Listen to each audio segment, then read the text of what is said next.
आपका स्वागत है स्टोरी यूनिवर्स में। अमर बेल की चोरी, एशिया की लोक कथा। एशिया की प्रसिद्ध लोक कथा अमर बेल की चोरी हमारे सामने अनगिनत सवाल छोड़ जाती है। यह कहानी बेबीलोनिया के प्राचीन नगर एरीच के राजा झीलगामेश की है, जो अपनी शक्ति और सौंदर्य के लिए प्रसिद्ध था। झीलगामेश की प्रजा उसके आतंक से भयभीत होकर देवताओं से मुक्ति की याचना करती है। देवताओं की कृपा से अनकीदु नामक योद्धा झीलगामेश का सामना करने आता है, लेकिन दो महान योद्धाओं के बीच की अद्वितीय लड़ाई के बाद वे घनिष्ठ मित्र बन जाते हैं। कहानी का यह मोड़ हमें यह सोचने पर विवश करता है कि क्या वास्तव में मित्रता का आधार प्रतिद्वंद्विता हो सकती है। और फिर जब देवताओं के शाप से अनकीदु का अंत हो जाता है, तो झीलगामेश की अंतरात्मा में मृत्यु के भय का संचार होता है। इस अनंत यात्रा में अमृता की खोज के दौरान क्या वह जान पाया कि सच में जीवन और मृत्यु के बीच का रहस्य क्या है। नोवा, जिसने जल प्रलय के दौरान जीवों की रक्षा कर अमृता प्राप्त की, झीलगामेश को निराश कर देता है। यह कथा दर्शाती है कि जीवन की अमृता की चाह एक सरल वनस्पति की खोज में कैसे बदल जाती है। लेकिन इस खोज के अंतिम क्षणों में झीलगामेश की वनस्पति को एक सांप द्वारा चुराया जाना हमें जीवन के अप्रत्याशित मोड़ों के बारे में सोचने पर मजबूर कर देता है। क्या हम सब जीवन की उन अमूल्य चीजों की खोज में नहीं हैं जो अप्रत्याशित रूप से हमसे छिन जाती हैं? तो चलिए शुरू करते हैं। बहुत दिन हुए। बेबीलोनिया में एरिच नाम का एक नगर था।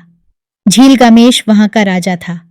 उसने नगर के चारों ओर एक बड़ी ऊंची दीवार खड़ी की थी और उसमें एक आलीशान मंदिर भी बनवाया था। झीलगामेश अत्यंत ही रूपवान व्यक्ति था। इसके साथ साथ उसके शरीर में अपार शक्ति थी, इसीलिए नगर की प्रजा उससे हमेशा भयभीत रहती थी। वे भगवान से प्रार्थना करते रहते थे कि उनको अभय दान दिया जाए। उनकी प्रार्थना सुनकर देवताओं को दया आई। उन्होंने अनकीदु नाम के एक आदमी को जन्म देकर एरिच में भेजा। उन्होंने सोचा, अनकीदु झीलगामेश के समान ही बलशाली होगा और वह उसको संभाल कर नगरवासियों को अभयदान प्रदान करेगा। इस प्रकार अनकीदु एरिच आया और झीलगामेश के साथ उसकी लड़ाई होने लगी। काफी देर तक दोनों योद्धाओं की लड़ाई होती रही, परंतु अंत में जीत हुई झीलगामेश की। लेकिन अनकीदु का शौर्य देखकर झीलगामेश बहुत प्रसन्न हुआ। इसीलिए जब लड़ाई खत्म हुई तब दोनों मित्र बन गए और भविष्य में आपस में लड़ाई नहीं करने की प्रतिज्ञा कर ली। इसके बाद दोनों प्रतापी मित्र साहसपूर्ण कार्य करने निकले। वे एरीच से काफी दूर निकल गए और सरों के जंगल में पहुंचकर उसके रखवाले को, जो एक भयानक दैत्य था, मार डाला और वहां की बहुत सी लकड़ियों को काट काट कर अपने नगर में लाते रहे। किंतु झीलगामेश और अनकीदु की सफलता ने अन्यों के हृदय में प्रेम अथवा घृणा की भावना उत्पन्न कर दी थी। इसीलिए एरीच की नगर रक्षिका इत्सर में झीलगामेश के साथ शादी करनी चाहिए। उसने शादी का प्रस्ताव भी भेजा, परंतु झीलगामेश ने उसे अस्वीकार कर दिया। इस पर इत्सर को बहुत ठेस लगी। उसने देवताओं से प्रार्थना की कि वे एक जंगली बैल को एरीच भेजें, जो नगर को तहस नहस कर सकता था। देवताओं ने उसकी पुकार सुन ली और उन्होंने एक अत्यंत शक्तिशाली जंगली बैल को एरीच में भेज दिया। बैल आया और उसने नगर में तोड़फोड़ शुरू कर दी, परंतु झीलगामेश और अनकीदु ने मिलकर उस जंगली बैल को भी जान से मार डाला। अब तो एरीच की प्रजा खुशियां मनाने लगी, परंतु देवताओं द्वारा भेजे गए उस पवित्र बैल के मरते ही दोनों योद्धाओं का पतन शुरू हो गया। देवताओं ने अनकीदु को शाप दिया और वह उसी दिन से बीमार हो गया और कुछ ही दिनों में मर गया। झीलगामेश ने अपने परम मित्र को मरते देखा तो स्वयं डर सा गया। मित्र की मृत्यु पर वह बहुत रोया। उसके अंतिम क्रियाकर्म के बाद उसने अपने शिल्पकारों को आदेश दिया कि वे सोने और हीरों की अनकीदु की एक विशाल मूर्ति बनावें। इसके बाद झीलगामेश सोचने लगा, मृत्यु कितनी बुरी होती है, जो दो परम मित्रों को भी अलग थलग कर सकती है। क्या इससे बचना संभव नहीं है?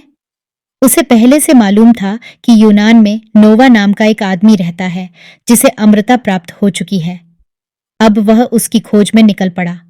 इसके लिए उसे बहुत लंबी यात्रा करनी पड़ी। रास्ते में बड़े बड़े पर्वतों को लांघा।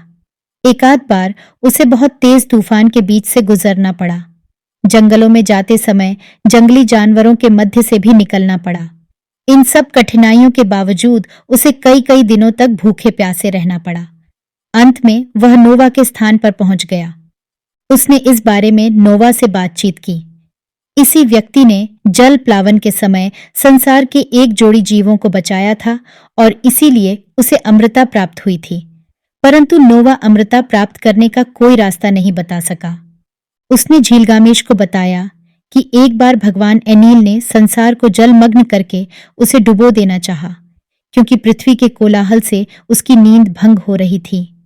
एहा नाम के देव ने नोवा को यह सूचना दे दी थी और उसने उसे यह भी आदेश दिया था कि वह एक बड़ी नाव बनाकर उसमें हर जीवधारी की एक एक जोड़ी को उसमें रख ले। नोवा ने ऐसा ही किया। जब संसार जलमग्न हो गया तब नोवा अपनी पत्नी और जीवों की जोड़ी के साथ उस नाव में चला गया। इस प्रकार जब बाढ़ शांत हुई तब एहा ने भगवान एनील को शांत किया और नोवा और उसकी पत्नी को अमृता प्रदान करवाई, क्योंकि जल प्लावन के समय पति पत्नी ने ही पृथ्वी के जीवों की रक्षा की थी। अब झीलगामेश नोवा के घर से हताश होकर लौटने ही वाला था कि उसकी पत्नी को उस पर दया आ गई। उसने झीलगामेश को बताया कि समुद्र में एक प्रकार की वनस्पति पाई जाती है जिसका सेवन करने से शरीर में हमेशा यौवनावस्था बनी रहती है। झीलगामेश उसकी खोज में समुद्र की ओर चल पड़ा। वहां पहुंचकर उसने अपने पैरों में एक भारी पत्थर बांधा और समुद्र में डुबकी लगा दी। गहरे समुद्र में उसे वह वनस्पति भी मिल गई। वह उसे लेकर खुशी खुशी ऊपर आया। उसने सोचा कि वह अपने नगर में चलकर इसे खाएगा और अपने नगरवासियों को भी खिलाएगा। परंतु जब वह समुद्र में नहा रहा था तब एक सांप उस वनस्पति को चुराकर भाग खड़ा हुआ। इस प्रकार झीलगामेश की आशा निराशा में बदल गई और वह भारी मन से एरीच लौटा। अब उसे विश्वास हो गया कि जो मृत्यु सबको खा जाती है उससे किसी को भी बचाया नहीं जा सकता। आशा करते हैं कि यह कहानी आपको बहुत पसंद आई होगी। ऐसी और कहानियां सुनने के लिए जुड़े रहिए हमारे चैनल स्टोरी यूनिवर्स के साथ। धन्यवाद।